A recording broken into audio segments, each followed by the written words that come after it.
Bueno, parece que sí os ha interesado o si queréis saber qué he estado leyendo estos meses hasta que he vuelto a grabar vídeos, así que bueno, vamos a ellos. Esto lo voy a tener que dividir en dos partes porque si no es imposible, no me cabe todo en un vídeo razonablemente de una longitud razonable, así que lo voy a dividir en dos partes directamente y vamos con lo primero. Yo dejé de grabar vídeos en mayo, entonces esto cubre junio, julio, agosto y septiembre. Y el primero que leí después del parón fue Diario de un joven médico de Mikhail Bulgakov. Cogí este libro básicamente porque una de mis intenciones, uno de mis pequeños proyectos lectores es empezar con la literatura rusa, de la cual soy absolutamente novata, pero no quería empezar por un gran libro, por un gran clásico o por una novela muy larga o muy compleja, entonces pensé en empezar por un libro de relatos, y yo soy muy poco fan de los relatos, pero bueno, me parecía una manera muy suave de empezar con la literatura rusa y escogí este libro porque quiero leer la obra magna o la obra más importante de Bulgakov, que es El Maestro y Margarita, pero como no me atrevo a coger El Maestro y Margarita, que de hecho lo tengo por aquí atrás, es un pendiente, en una edición preciosa por cierto, pero como aún no me atrevo, empecé con otra novela del autor, que son relatos en este caso. Resulta que este escritor, además de escritor, era médico, y cuando se licenció, cuando terminó de recién licenciado, estuvo un año, un par de años, creo que no mucho tiempo, pero estuvo por lo menos un par de años trabajando en hospitales rurales en la Rusia de principios del siglo XX, con lo duro que eso pueda ser ya de por sí. Claro, lo que vemos en este libro de relatos son las experiencias de este joven doctor y cómo su inexperiencia y cómo todo lo que ha aprendido en la universidad se da cuenta de que no le ha servido para prácticamente nada, porque se siente igualmente inseguro y tiene muchísimo miedo de tomar decisiones. En estos relatos él tiene que enfrentarse a plagas o enfermedades como la sífilis, o solucionar heridas que se hacen los campesinos, tiene que cortar miembros, tiene que coser heridas monstruosas, y todo eso le hace crecer como médico. También trata temas como la adicción a la morfina, cosas que supongo que en esa época pues eran un poco el día a día y que es muy interesante de ver, la verdad. Así que no sé si diría que es un libro de relatos imprescindible, porque no he leído muchos libros de relatos y mucho menos rusos, pero sí que la verdad es que fue muy entretenido y sí que le coges cariño al personaje, sobre todo porque antes de empezar ya sabes que se trata del propio Bulgakov o Bulgakov. Entonces le coges como cariño porque es tan joven y tan inocente al principio de la novela y ves cómo va progresando, y al final de la novela ves que realmente es una persona y es un médico distinto.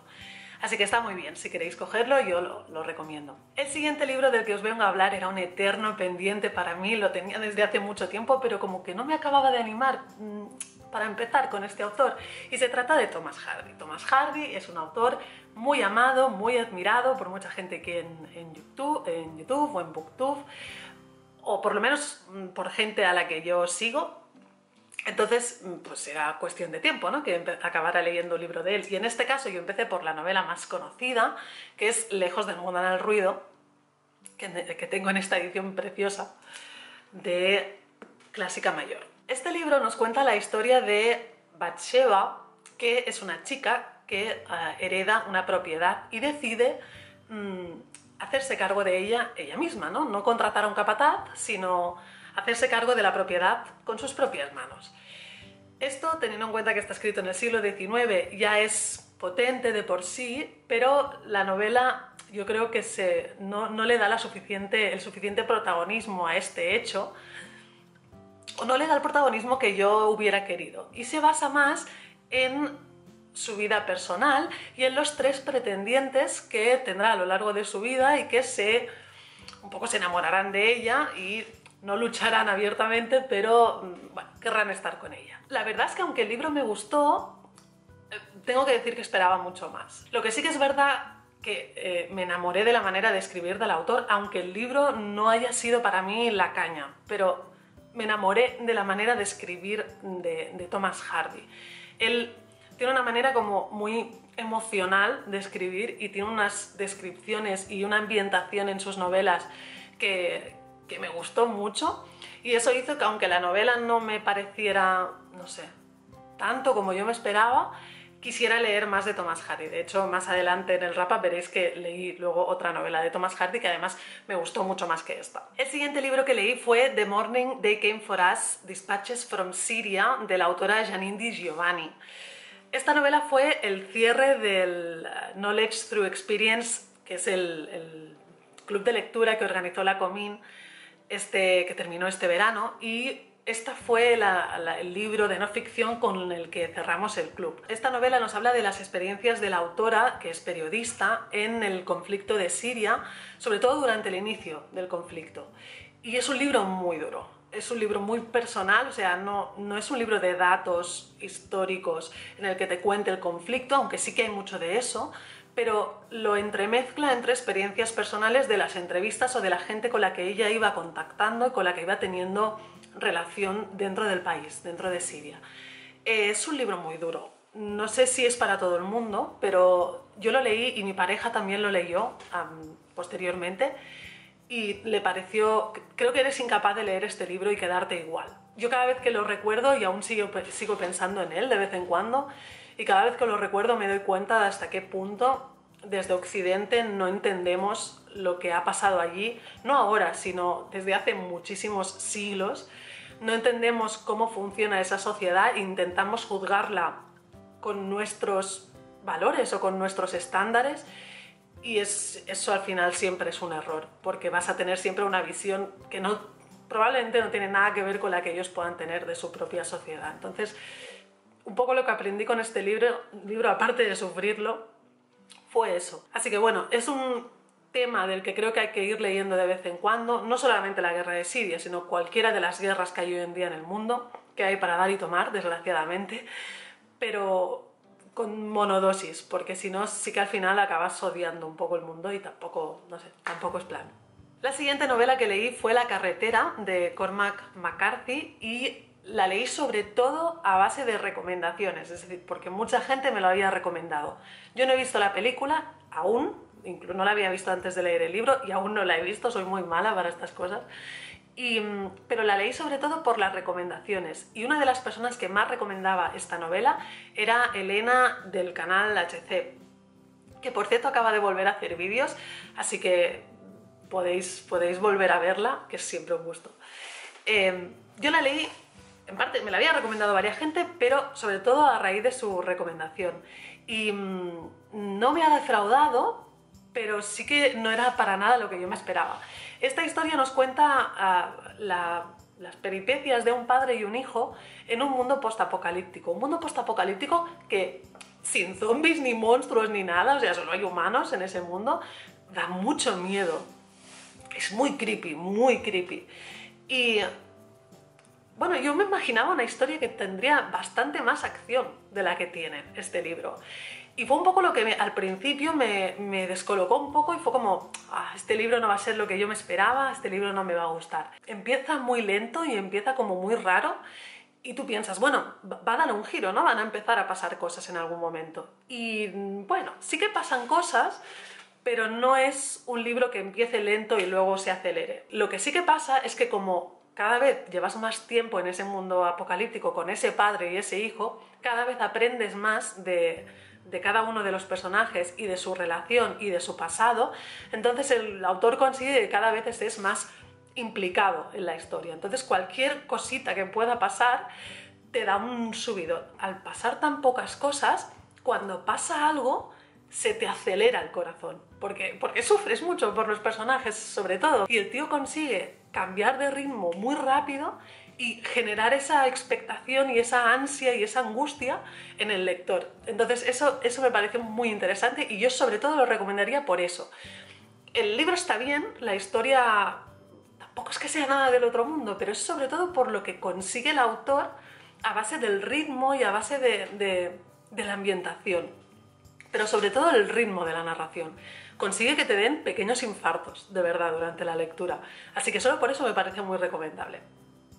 Y voy a terminar la primera parte de esta especie de wrap-up general con un libro que, aunque no sea, no sé, tampoco es que me haya gustado tantísimo, pero le voy a guardar muchísimo cariño siempre, que es City of Joy, o La ciudad de la alegría, de Dominique Lapierre.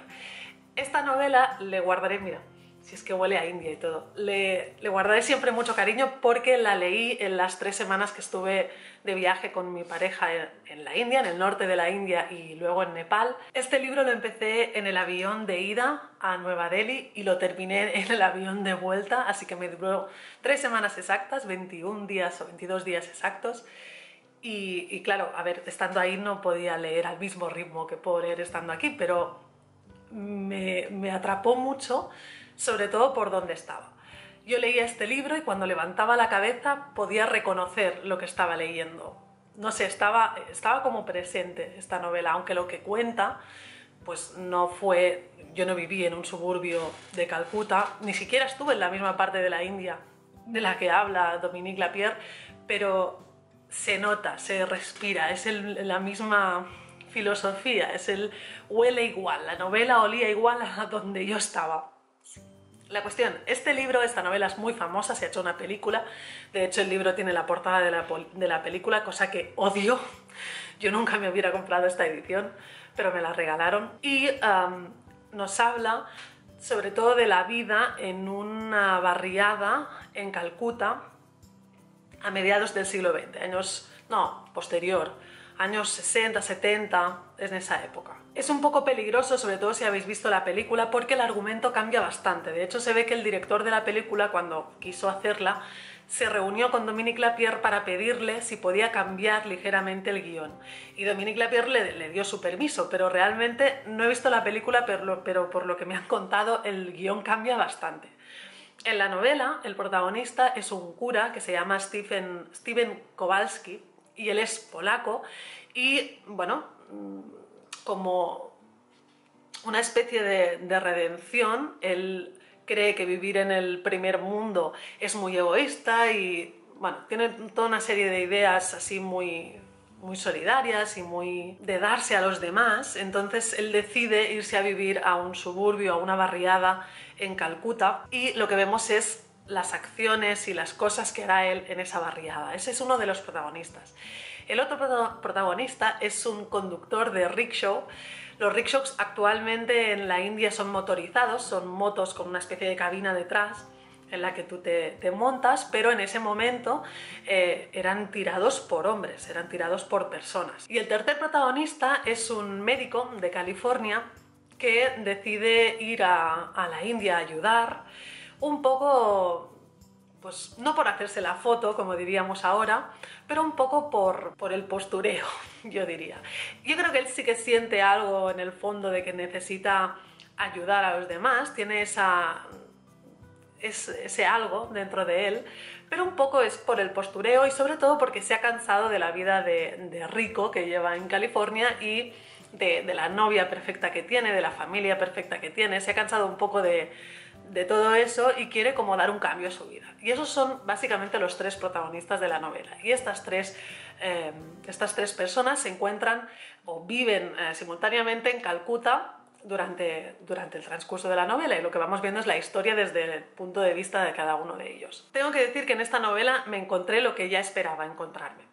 Mucha pobreza, mucha miseria, gente que vivía muy mal, pero hasta límites que no os podéis llegar a imaginar. O sea, el concepto de vivir en la inmundicia es lo que se vive en un suburbio o en una barriada en Calcuta.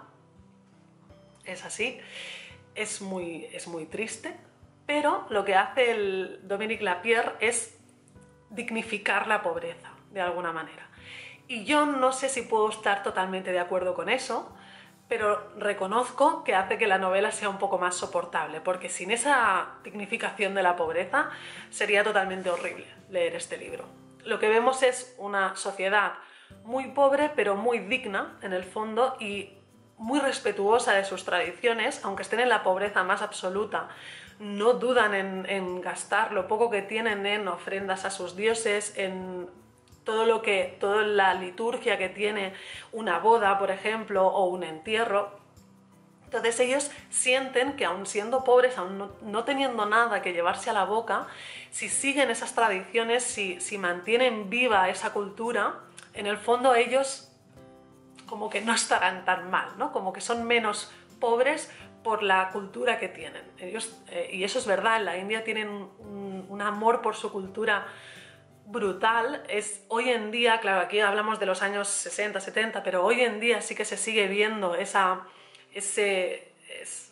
contraste tan bestia entre la India moderna, la India que intenta modernizarse, pero que nunca va a renunciar a sus tradiciones. Es un país muy curioso por eso, y en esta novela se ve mucho. Además le tendré siempre cariño porque cuando lo estaba leyendo, nosotros en la India pasamos muchas horas, muchísimas horas en trenes, y la gente, claro, me veía la gente que estaba en el mismo compartimento que nosotros veía que estaba leyendo ese libro y fue el inicio de muchísimas conversaciones. Puede parecer una tontería, pero para mí fue inolvidable y por eso creo que siempre le guardaré mucho cariño a este libro. Así que bueno, dejamos esta parte aquí, termino de grabar esto, lo voy a editar aparte y nos vemos en la segunda parte donde os hablo de los 5 o 6 libros que me quedan. Y así que nada, hasta la semana que viene. ¡Chao!